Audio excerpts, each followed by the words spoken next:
Professor ইউনূসের মুসলিম পরিচয় অস্বীকার করিয়া বিএনপি নেতা বরকতুল্লাহ বুলু আজকে কইছেন অধ্যাপক মোহাম্মদ ইউনূস নাকি একজন ক্যাথলিক খ্রিস্টান। নাউজুবিল্লাহ। আওয়ামী লীগ হাসিনা প্রফেসর ইউনূসের বিরুদ্ধে নানা কুৎসা রটনা করেছে, কিন্তু কখনো এই লেভেলে ক্যাম্পেইন করে নাই। শোনেন আগে কি বলিছে সে। সাহেব, আপনি 1970 সালে সে অর্থোডক্স চার্চে গিয়ে খ্রিস্টান হয়ে মনিকার মাকে বিয়ে করেছেন। এর থেকে আপনি মুসলমান কবে হয়েছেন, ফেরত এসেছেন? 18 কোটি মানুষের দেশে, আপনি মুসলমানের দেশে, আপনি সরকার প্রধান। আমি শফিকুর রহমান সাহেব, জামাতের আমির, আপনারা আল্লাহর ওলি, আপনারা জিজ্ঞাসা করেন ইউনূস সাহেবকে উনি কি ফেরত এসেছেন। নাহিদ সাহেব জিজ্ঞাসা করেন এদেশের আলম সমাজকে দায়িত্ব, উনি কি খ্রিস্টান থেকে আবার মুসলমান হয়েছেন কিনা। এই কথাটি আমি এখানে বলে আমি আমাদের প্রিয় নেতা তারেক রহমানের দীর্ঘায়ু কামনা করছি। দেখেছেন পাশে বসে হাসতেছে খ্যাক খ্যাক কইরা। আমার প্রত্যেক দিন এসে বিএনপির লোকেরা মালাউন বলে। আজকে একজন গুরুত্বপূর্ণ বিএনপির তরুণ নেতা আমার ফোন দিচ্ছেন, প্রায় ঘন্টাখানিক কথা কইছে। আমি কইলাম যে এগুলি কি করে তোমার দলের লোকেরা?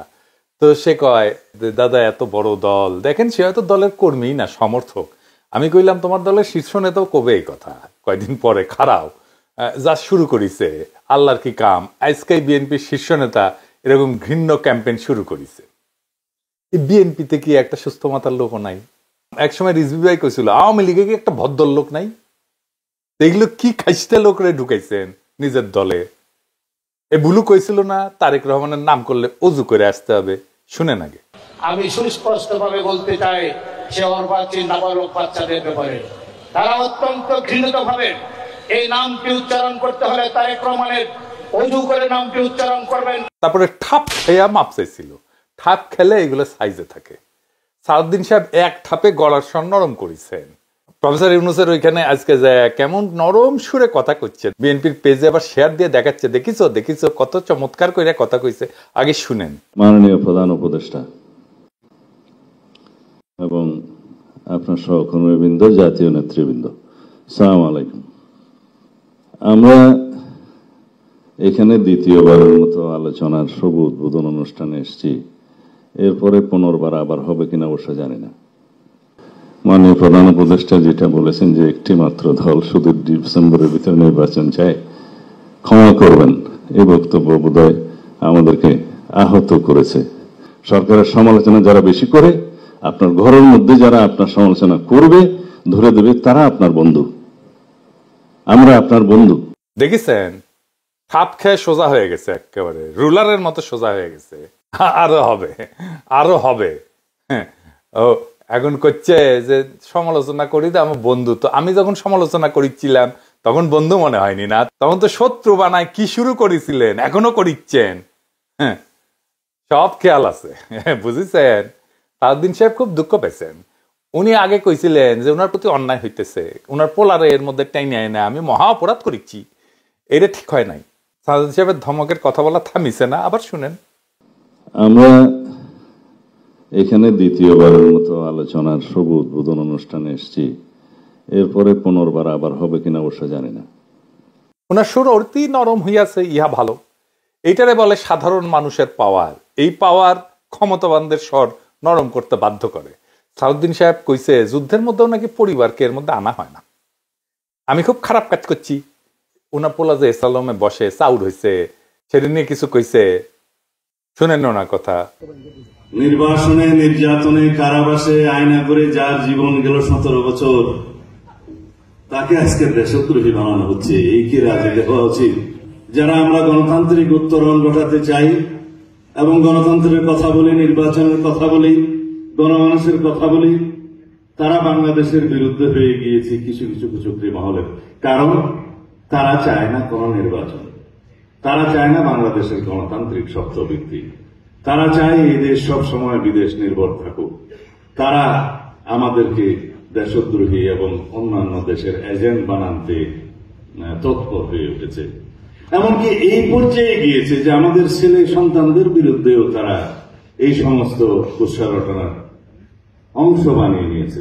আমরা রাজনীতি করি, আমাদের নিয়ে সমালোচনা সত্য মিথ্যা অনেকেই করতে পারেন। যুদ্ধের ময়দানেও ফ্যামিলিকে বাদ রাখা হয়, স্ত্রী পুত্র সন্তানদেরকে টাচ করা হয় না যুদ্ধের ময়দানেও।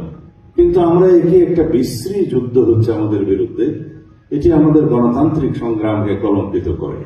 বাঙ্গু পলিটিশিয়ানরা থাপ খেলে না মৌলানা হয়ে যায়, ফতোয়া দেওয়া শুরু করে। সালাউদ্দিন সাহেব আপনি কইবেন আপনার পোলা বসে কিনা এস আলমের ওইখানে, ফিনিশ। আজাহারি করার তো কিছু নাই, অভিযোগ উঠেছে জবাব দিবেন। পলিটিশিয়ান আপনি, জবাব দেওয়া আপনার কর্তব্য, কারণ এটা কনফ্লিক্ট অফ ইন্টারেস্ট। তো আপনি যে মৌলানা সেজা গেছেন অসুবিধা নাই, তো আপনার আব্বাই সম্মানিত আলেম আছিলেন, কোনো সমস্যা নাই, খাপে খাপ হয়েছে। তো নিজের দলের নেতা যে প্রফেসর ইউনূসের পরিবারটা ছাড়লেন, আপনি আসরি ধর্ম পরে শিখাও। আপনি সালাউদ্দিন সাহেব আজকে গিয়ে বলে আসছেন আমাদের প্রতিপক্ষ ভাববেন না। শুনেন, আমাদের চাইতে বেশি সাপোর্ট আপনাদেরকে আর কেউ দিয়েছে বলে আমি জানি না। আমাদেরকে প্রতিপক্ষ ভাববেন না। পুরো উপদেষ্টা মন্ডলীর কর্মকাণ্ডে কোনো কোনো সময় আমাদের মনে হয়েছে যেন আমরা অপোনেন্ট বা প্রতিপক্ষ, সেটা আমাদেরকে বুঝতে দেবেন না। আর আরেকদিকে আপনার নেতা এইসব বললে তো আমরা কি ধরে নেব যে আপনি মুখপাত্র বিএনপির, মানে বিএনপির মুখ, আর বুলু বিএনপির গোয়া? হ্যাঁ, তো বুলু সাহেব, প্রফেসর ইউনূস খ্রিস্টান কিনা পরের আলাপ। বাংলাদেশে খ্রিস্টান আছে না? যত কম হোক, আছে তো নাকি? বৌদ্ধ আছে না? হিন্দু আছে না? সংবিধানে বাধা আছে নাকি তাদের রাষ্ট্রপ্রধান হওয়ার? অসাম্প্রদায়িক বাংলাদেশ কইতে কইতে তো কাইট হয়ে পড়ে যান। ইন্ডিয়ার যখন কাটেন ফসাদ করে বের হয়ে যায় অসাম্প্রদায়িকতা দিয়া, আর ক্ষমতার হজম হয়। আর অন্য টাইমে এই 60-এর দশকের ভিলেজ পলিটিক্স বাইর হয় না। হ্যাঁ, এই পলিটিক্সের দিন শেষ, উস্কা দিন গুজার গিয়া। তো ওই বুলু এটা কইছে কেন জানেন? কারণ ওই এই বুদ্ধিটুকু আছে যে বাংলাদেশের ইসলামপন্থীরা প্রফেসর ইউনূসের পিছিয়ে দাঁড়াইছে, তাই খ্রিস্টান বয়ান আনিছে।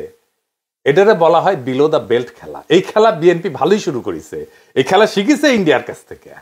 আসেন আমরা একটা দেখিচ্ছি ক্যাঙ্কা করে শিখেছে। এই বিলো দ্য বেল্ট খেলা হইতেছে ইন্ডিয়ার চাণক্য নীতির একটা কৌশল। আপনাদের মনে আছে না আমি এই চাণক্য নীতিতে ইন্ডিয়া কিভাবে তার শত্রুদের কবজা করে, ঘায়াল করে, আমি দেখাইছিলাম কয়টা এপিসোডে, 2টা এপিসোড করেছিলাম। এইভাবে তারা তাদের প্রতিপক্ষকে নিশ্চুপ করায় দেয়। কিভাবে হানি ট্র্যাপ করে আমি এপিসোড করেছিলাম। এই চাণক্য নীতি আজকাল দুনিয়া চলে না। তোমার হানির ছেড়ে দিবে আজকাল পোলা পায়, বুঝছাও? বুলুর এই বক্তব্যের মাধ্যমে দেশবাসীর কাছে এতদিনে যা স্পষ্ট হইল তা হইতেছে বিএনপির এই নেতা বুলু রয়ের এক পাকা এজেন্ট, পাকা পাইকে গেছে, পড়িছে এখন গাছ থেকে। বুলুরে জাউরার সিল দেওয়ার আমার খুব ইচ্ছা। দাঁড়ান এডিটর সাহেব দাঁড়ান, কিন্তু just as a gesture of goodwill একসময় রাজপথের সহযোদ্ধা হিসেবে, বয়স্ক নেতা হিসাবে এটা করলাম না। আজকেই লাস্ট টাইম। আমি কলে ছাড় দিব না। লাগছেন তো সবাই পিছে, ইন্ডিয়া কচু ক্ষেত্রের সাথে নিয়ে ফেয়ার না আসেন, খেলা হবে। হ্যাঁ, কার মাজায় কত জোর, কে জিতে কে হারে পাবলিকে দেখবে। হ্যাঁ, টেরাম যুদ্ধ হবে। হ্যাঁ, নিজেরা কত বড় হরিদাস পাল হইছেন সেটাও দেখা যাবে। হ্যাঁ, বুলু সাহেব একটা ছোট বুদ্ধি শিখাই দিই, ফ্রি বুদ্ধি, চাইনিজ বুদ্ধি। কোন দল কোন রাজনীতি জিতবে এটা ধরার চাইনিজ বুদ্ধি আমার ক্ষুদ্র ভ্রাতার ভগিনীদেরকে শিখে দিই। আগেও শিখেছি, আবার আজকে শিখে দিই, অসুবিধা নাই। একটা সমাজে নানা রকম দ্বন্দ্ব থাকে। একটা নদীতে যেমন নানা ধরনের স্রোত থাকে, একটা না অনেকগুলো স্রোত থাকে, ছোট বড় মাঝারি। তেমন সমাজেও থাকে। যেমন ধরেন আমাদের দেশে ধনী গরিবের একটা দ্বন্দ্ব আছে না, সেকুলার আর ধর্মবাদীর একটা দ্বন্দ্ব আছে না, ইংরেজি জানাদের সাথে বাংলা মিডিয়ামের দ্বন্দ্ব আছে না, শহর আর গ্রামের দ্বন্দ্ব আছে না? আছে। শহরের লোকেরা তো গ্রামের লোকদের তাচ্ছিল্য করে খ্যাট বলে, তাই না? বড় লোক আর গরিবের দ্বন্দ্ব আছে না? এইরকম অসংখ্য দ্বন্দ্ব পাইবেন দেশে। এই দ্বন্দ্বগুলোই রাজনীতি, কনফ্লিক্ট সিচুয়েশন, এটাই রাজনীতি। একটা পক্ষের সাথে আর একটা পক্ষের দ্বন্দ্ব, এই রাজনীতি, এটাই রাজনীতি। কিন্তু এর মধ্যে একটা প্রধান দ্বন্দ্ব থাকে, এক নাম্বার, সেটা খুঁজে বের করতে হয় কোনটা প্রধান দ্বন্দ্ব। এটাই পলিটিক্যাল ওয়ার্কারদের কাজ, এটাই রাজনৈতিক নেতাদের কাজ।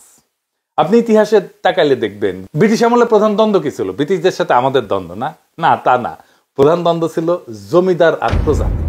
অসংখ্য কৃষক বিদ্রোহ হয়েছে, এর ফলশ্রুতিতে পাকিস্তানের জন্ম হয়েছে। ভারতের স্বাধীনতা আন্দোলন আর পাকিস্তান সৃষ্টি এক না, দুইটা আলাদা দ্বন্দ্বের ফল। পাকিস্তান আমলে দ্বন্দ্ব কি ছিল? বাঙালি আর অবাঙালিদের, তাই না? হাসিনা আমলে দ্বন্দ্ব কি ছিল? প্রধান দ্বন্দ্ব ভারতীয় আধিপত্যবাদের প্রত্যক্ষ সেবাদাসী ফ্যাসিস্ট হাসিনার সাথে বাংলাদেশের নাগরিকদের মুক্তির আকাঙ্ক্ষার দ্বন্দ্ব। দুই পক্ষ, হাসিনা অ্যান্টি হাসিনা। এখন হাসিনা নাই, কিন্তু সেই প্রধান দ্বন্দ্ব আছে। ভারতীয় আধিপত্যবাদের প্রত্যক্ষ সেবাদেশী হয়েছেন আপনারা বিএনপি। এখন আপনাদের সাথে বাংলাদেশের নাগরিকদের মুক্তির আকাঙ্ক্ষার দ্বন্দ্ব শুরু হয়েছে। এই লড়াইয়ে আপনারা পরাজিত হইবেন, অবশ্যই হইবেন। এটাই ইতিহাসের শিক্ষা। আজ হোক কাল হোক পরাজিত হইবেন। ইন্ডিয়ান সালসা খাইয়া যারাই বাংলাদেশের রাজনীতি করতে আসবে ধ্বংস হইয়া যাবে। যেই আসুক, যত বড় দল আসুক, মাথাতে রেখেন কামে দিবে। যত কৌশল নেন আমাদের বিরুদ্ধে, কোনোটাই কোনো কাজে দিবে না, কোনোটা কোনো কাজে দিবে না। বিএনপির স্ট্র্যাটেজিস্ট হয়েছে কে জানেন? জানেন কে স্ট্র্যাটেজিস্ট? আসেন, এটা মজার জিনিস। বিএনপি স্ট্র্যাটেজিস্ট হয়েছে এখন বাংলাদেশে রয়ের সাবেক স্টেশন চিফের পোলা চন্দন নন্দী। সেই ঠিক করে দেয় কোনটা নিয়ে বিএনপি মাঠ গরম করবে। তার একটা বালসাল পোর্টাল আছে, নর্থ ইস্ট নাকি বালসাল, ওই ইন্ডিয়া থেকে ওই পোর্টালে একটা লেখা দেয় হুক্কা হুয়া কবে। আর ইডি থেকে বিএনপি, আওয়ামী লীগ, কচু খেতি আর ওয়াকার একেবারে লাইন বাই লাইন পইডা ক্যা হুয়া করবে। আপনি দেখেন, মিলে দেখেন আমার কথা ঠিক কিনা, মিলে দেখেন। এডিটর সাহেব না দেন না হুক্কা হুয়া আর ক্যা হুয়া।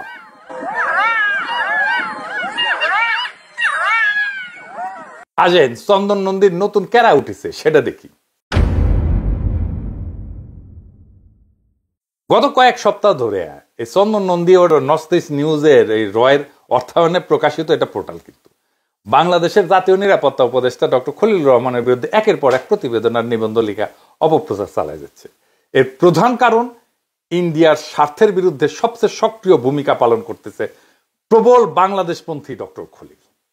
আমি তো ওনাদের ব্যক্তিগতভাবে চিনি, আমি তো জানি উনি কি জিনিস। ওরা তাকে ডেঞ্জারাস ম্যান বলে অভিহিত করছে। এই প্রোপাগান্ডার অসৎ উদ্দেশ্য হচ্ছে ডক্টর খলিলকে মানসিক চাপে ফেলা, দেশ থেকে বাধ্য করা। এবং এই জন্যই বিএনপি এটা তুলে ধরিছে, ডক্টর খলিলের পদত্যাগ দাবি করেছে বিএনপি। বুঝেছেন? ওই চন্দন নন্দী উটি থেকে স্ট্র্যাটেজি দিছে, বিএনপি এটা খাইছে। এটাই বিএনপির সাথে রয়ের আন্ডারস্ট্যান্ডিং, বুঝছাও। নর্থ ইস্ট নিউজের 11 এপ্রিল তারিখে চন্দন নন্দী একটা অপতথ্যমূলক মিথ্যা রিপোর্ট প্রকাশ করে। সেখানে ডক্টর খলিলুর রহমানকে 2001 সালে সংঘটিত একটা হত্যাকাণ্ডের ঘটনার সাথে জড়িত করার অপচেষ্টা চালায়। বাংলাদেশে কেউ এটা বিশ্বাস করে নাই। প্রশাসন ক্যাডারের একজন সহকারী সচিব আয়েশা আফসারির এই হত্যাকাণ্ডের পূর্ণাঙ্গ তদন্ত 2 যুগ আগে 2001 থেকে 2006 সালে বেগম খালেদা জিয়ার বিএনপি সরকারের আমলে সম্পন্ন হয়েছিল। তদন্ত প্রতিবেদনে বলা হয়েছে ওই নারী অফিসারকে তার স্বামী গুলি করে হত্যা করার পর তিনি নিজে আত্মহত্যা করছিলেন। তখনই তাদের ডক্টর খলিলুর রহমানের কোনো সংস্রব পাওয়া যায়নি, পাওয়ার কথাও না আসলে। আজ প্রায় 25 বছর পর সেই বিএনপির এক শীর্ষ নেতা, যিনি তখন একজন প্রতিমন্ত্রী ছিলেন, মিস্টার বুলু, এখন রয়ের কর্মকর্তা চন্দন নন্দীর ছড়ানো ভয়াবহ মিথ্যা প্রচার কেন নিজের কণ্ঠে তুলে নিয়ে পুনঃপ্রচার করলেন। আর যে 3 জন উপদেষ্টা, একজন খলিল, আমি আগেও বলেছি ডবল মার্ডার কেসের আসামি, সেই মার্ডারের পরে থেকে গেল, আবার অনেক বছর পরে সে ফেরত এসেছে মার্কিন পাসপোর্ট নিয়ে। সে লতিফুর রহমানের পিএস ছিলেন।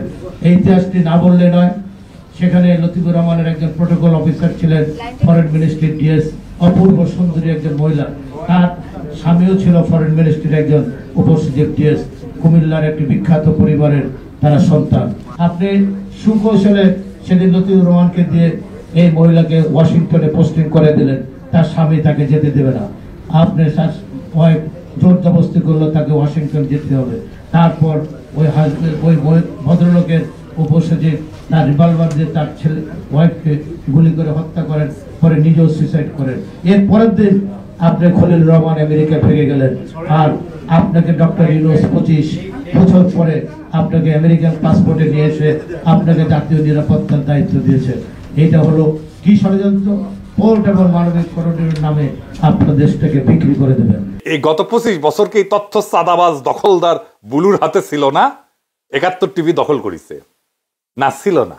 তবে এখন এই সমস্ত দিল্লি থেকে আসিছে। প্রত্যেকদিন নতুন নতুন রচনা লেখা সোথা বানায় হাতে ধরায় দেওয়া হচ্ছে। আর সাথে সাথে বুলুরা তোতা পাখির মতো এই সোথা পরে মুলিয়া যায়, পলিটিক্স করে। প্রধান উপদেষ্টা সম্পর্ক বলতে পিছপা হচ্ছে না যে তিনি নাকি ক্যাথলিক খ্রিস্টানে রূপান্তরিত হয়েছিলেন। 2001 সালে স্বামীর গুলিতে নিহত সহকারী সচিব আয়েশার হত্যাকাণ্ডের বিষয়ে 2009 সালে ক্ষমতাসীন হওয়ার সাথে সাথে ফ্যাসিস্ট আওয়ামী সরকার আবার তদন্ত শুরু করে, ব্যাপক তদন্ত।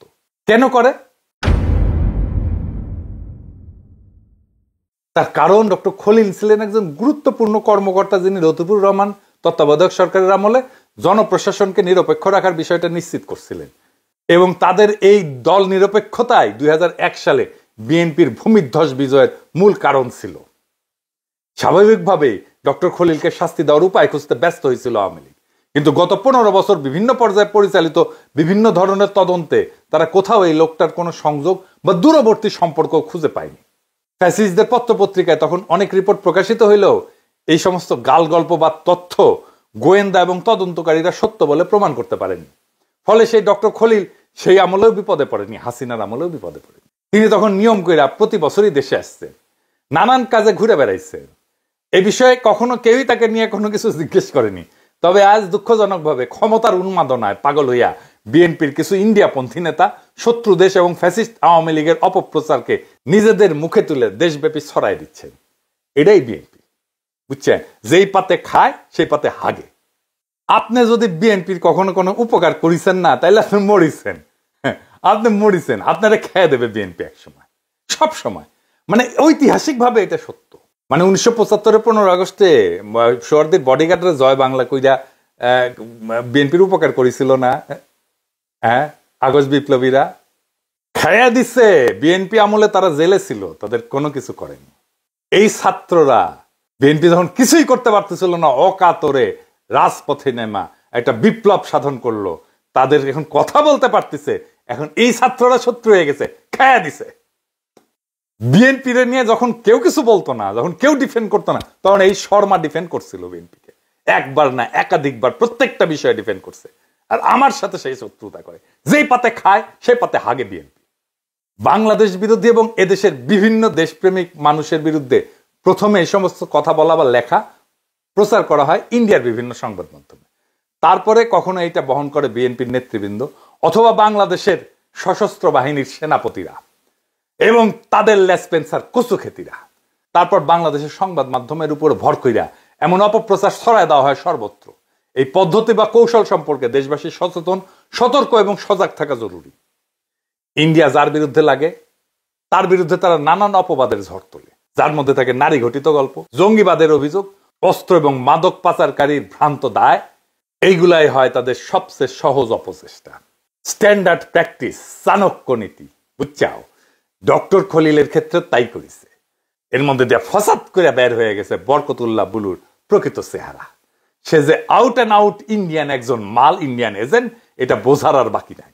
এইসব দেখে শুনে মনে হচ্ছে বিএনপির রয়ের এজেন্টে কিলবিল করিচ্ছে, সেইখানে ওই সমস্ত মাল কিলবিল করে। ডক্টর খলিলকে দেশছাড়া করার ইন্ডিয়ান অপচেষ্টায় উন্মত্ত হয়ে ওঠা বুলুরা কি সত্যি সত্যি বিএনপির প্রতিনিধিত্ব করে? বিএনপি কি ইন্ডিয়ার কাছে বিক্রি হয়ে গেছে? এর উত্তর বিএনপির শীর্ষ নেতৃত্বকেই দিতে হবে। অনেকে প্রশ্ন তুলিছে ডক্টর খলিল জাতীয় নিরাপত্তা উপদেষ্টা হইতে পারেন কিনা। আসেন এটা একটু বুঝে দেখি।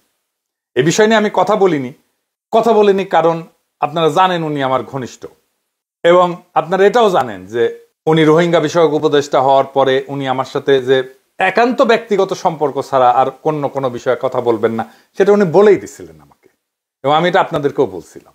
এবং আমি কিন্তু ওনার সাথে কথা বলি না, একদমই বলি না। উনিও আমার সাথে কথা বলেন না। এই সমস্ত ব্যাপারে আমরা এই ইন্টিগ্রিটিটা মেনে চলি।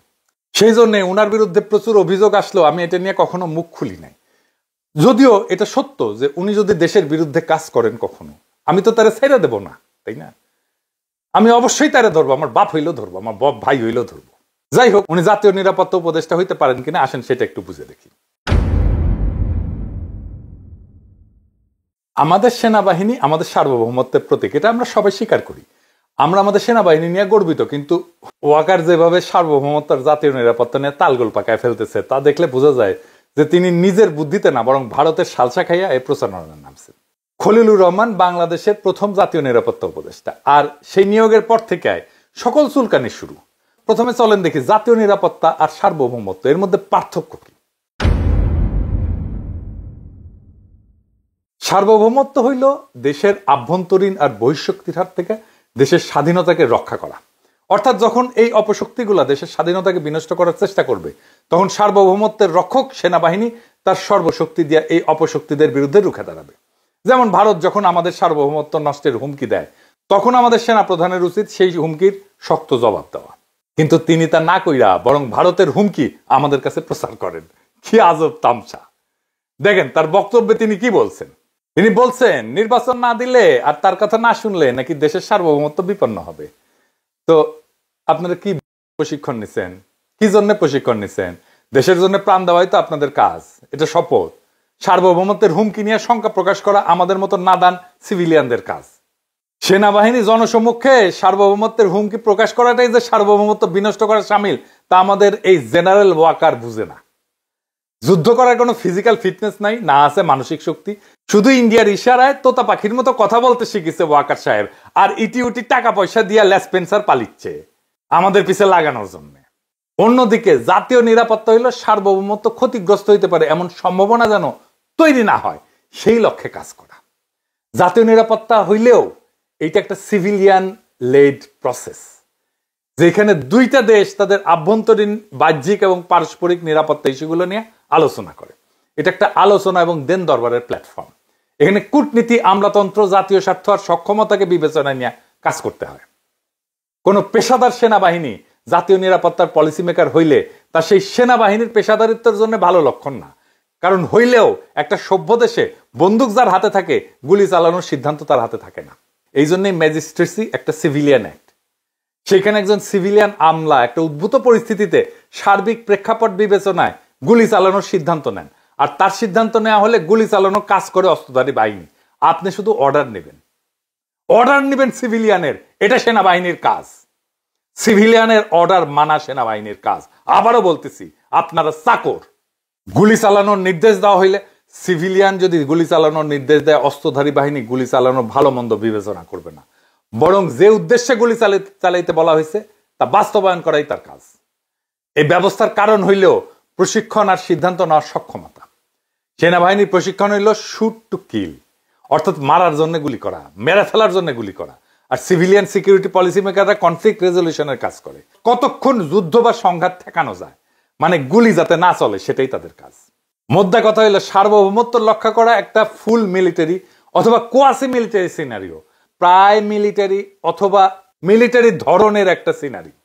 অন্যদিকে জাতীয় নিরাপত্তা হইতেছে একটা পলিসি ডায়ালগ স্পেস। দুইটা দুই জিনিস, আর দুই কাজের লক্ষ্য, উদ্দেশ্য, স্ট্র্যাটেজি দুই রকম। আর তাই জাতীয় নিরাপত্তা উপদেষ্টার কাজের জন্য সবচেয়ে উপযুক্ত হইল একজন পেশাদার কূটনীতিক। কারণ একজন কূটনীতিক তার জীবনে প্রতিনিয়ত কনফ্লিক্ট রেজলিউশনের জন্য কাজ করে আসতেছে। যেমন ইউএন পিসকিপিং মিশনে আমাদের সেনাবাহিনী কাজ করে, ওইটা তাদের ফিল্ড এনগেজমেন্ট। কিন্তু ইউএন মিশন কোথায় হবে, কেন হবে, সে পলিসি নির্ধারণ করে জাতিসংঘে বসে একদল কূটনীতিক। তখন এই কাজে তারা ট্যাকটিক্যাল অ্যাডভাইস নেয় সামরিক বাহিনীর সদস্যদের কাছ থেকে। কিন্তু মিলিটারি ডিপ্লয়মেন্টের সিদ্ধান্ত কোনো মিলিটারি এন্টিটিকে দেওয়া হয় না, কারণ তাদের বেসামরিক সংবেদনশীলতা নাই। আমার কথা শুনে মনে হইতে পারে যে আমি কোন তালেবর যে ব্যাখ্যা দেওয়ার। আসলে তো আমি কোনো তালেবর না, আমার জাতীয় নিরাপত্তা নিয়ে কোনো অভিজ্ঞতা নাই। তবে ইন্টারনেটের এই যুগে তথ্য পাওয়া কোনো ব্যাপার না। যদি আপনার কোনো বিষয় নিয়ে পজিটিভলি জানার উদ্দেশ্য থাকে, আপনি জানতে পারবেন। চলেন দেখি অন্যান্য দেশ কি করে। যুক্তরাজ্য অর্থাৎ ইংল্যান্ডের জাতীয় নিরাপত্তা উপদেষ্টা হলেন জোনাথন পাওয়েল। তিনি 17 বছর যুক্তরাষ্ট্রের পররাষ্ট্র দপ্তরে কাজ করেছেন, এরপরে 10 বছর প্রধানমন্ত্রীর অফিসে কাজ করেছেন, তারপর তিনি জাতীয় নিরাপত্তা উপদেষ্টা হয়েছেন। Civilian man. যুক্তরাষ্ট্রে ট্রাম্প ক্ষমতা নেওয়ার পর জাতীয় নিরাপত্তা উপদেষ্টা হয়েছিল মাইক ওয়ালজ নামের একজন সাবেক স্পেশাল ফোর্সের কর্মকর্তা। কিন্তু সিগন্যাল অ্যাপে ইয়ামেন যুদ্ধ নিয়ে গোপন আলোচনায় একজন পত্রিকার সম্পাদককে উনি অ্যাড করছিলেন, বিতর্কিত হন, তখন তাকে সরায় দেওয়া হয়। সরায় ওই যে ধাতুত বুদ্ধি থাকে তো তাই আর কি। তাই এখন তাকে সরায় এক সাবেক কূটনীতিক এবং বর্তমান পররাষ্ট্রমন্ত্রী মার্কো রুবিওকে জাতীয় নিরাপত্তা উপদেষ্টার দায়িত্ব দেওয়া হয়। আর ওই মাইক ওয়ালসকে জাতিসংঘে রাষ্ট্রদূত করে পাঠানো হয়, যেন ওইখান থেকে জাতীয় নিরাপত্তা বিষয়ে ডিপ্লোমেসি শিখে আসতে পারে। ওয়াকার সাহেবের পেয়ারের ভারতের নিরাপত্তা উপদেষ্টা অজিত দোভাল, উই কি মিলিটারি ব্যাকগ্রাউন্ডের লোক না, পেশাদার পুলিশ কর্মকর্তা, একজন সিভিল সার্ভেন্ট। তবে নিরাপত্তা উপদেষ্টা সেনাবাহিনী থেকে আছে কিন্তু একটা দেশে, কুটি জানেন, পাকিস্তানে, যেখানে সেনা প্রধান আসিমকে জাতীয় নিরাপত্তা উপদেষ্টা করা হয়েছে। ওয়াকার সাহেবের তো পাকিস্তানে কিছুই ভালো লাগে না, শুধু জাতীয় নিরাপত্তা উপদেষ্টার পাকিস্তানের সেনাবাহিনীর ক্ষমতা দখলের ইতিহাস ভালো লাগে। ওয়াকার মনে হয় পাকিস্তানের জেনারেলের মতো জাতীয় নিরাপত্তা উপদেষ্টা হওয়ার শখ হয়েছে। তো পাকিস্তানের জেনারেল আসিম তো ইন্ডিয়াকে সামরিক শক্তি দিয়ে দৌড়ের উপরে রাখছে। আপনি পারবেন? হ্যাঁ, আপনি তো ভারত আসবে শুনলে নিজেই দৌড় দিবেন, তারপর উষ্টা খেয়া পড়বেন। তখন ইন্ডিয়ার পালকি শর্মা বলবেন যে ভারতের সৈনিকের তারা খেলেন বাংলাদেশের সেনাপ্রধান। তখন দেশের অনেক জাতীয় নিরাপত্তা হইবে না। ডক্টর খলিল একজন ট্রু ন্যাশনালিস্ট, আর এইটাই ইন্ডিয়ার ভাবায়, তাই তার চারিদিক থেকে চেপে ধরেছে। দেখেন যে কয়টারে চেপে ধরবে বিএনপি, কচুখেতি আর ইন্ডিয়া, সেইগুলাই ট্রু ন্যাশনালিস্ট। মাথায় রেখেন। আপনি দেখেন আসিফকে ধরিছে না বিএনপি আর ইন্ডিয়া, নাহিদকে ধরিচ্ছে না, একই কারণ। আমরা বুঝতে পারি যে চরিত্র হরণের এই ধরনের অপবাদ যে কোনো মানুষকে ভয়াবহভাবে বিচলিত করে। এর শিকার হয় শুধু ভুক্তভোগী না, তা পরিবার, আত্মীয় স্বজন, বন্ধু বান্ধব সবাই। আমি আহ্বান জানাবো ডক্টর খলিলের পরিবার, বন্ধুবর্গ তার পাশে যেন আরো দৃঢ়ভাবে দাঁড়ান। এটাই সময় ওনার পাশে দৃঢ়ভাবে দাঁড়ানো। যার পিছে কচুখেতি লাগবে তার পিছে দৃঢ়ভাবে দাঁড়াবেন, কারণ কচুখেতি একজন ইন্ডিয়ান গু গু গু গু সলিড গু না। সলিড গু তো ভালো, মানে এটা তো স্বাস্থ্যবান গু। Most pathological and toxic version of গু এটা হইতেছে কচুখেতি, নিকৃষ্ট মানের গু। এবারে গুয়ের মর্যাদা দেওয়া যাবে না, ওই ডায়রিয়ার দাস্ত। ওর সাথে রিলেটেড যে প্রত্যেকটা ইন্ডিয়ান মাল, ইন্ডিয়ার স্বার্থ রক্ষার বাংলাদেশি এজেন্ট। খলিল ভাই, আপনি একজন দেশপ্রেমিক, দৃঢ়চেতা, সাহসী পুরুষ। আধিপত্যবাদী শক্তির বিরুদ্ধে আপনি বাংলাদেশের সম্মুখ ভাগের সেনাপতি। দেশের আপামর জনগণ আপনার পক্ষে আছে, থাকবে। আমরা আপনার সাথে আছি। আপনাকে দেশছাড়া করার জঘন্য চক্রান্ত বাংলাদেশের জমিনে কোনোদিন সফল হবে না, ইনশাআল্লাহ। ইনকিলাব জিন্দাবাদ।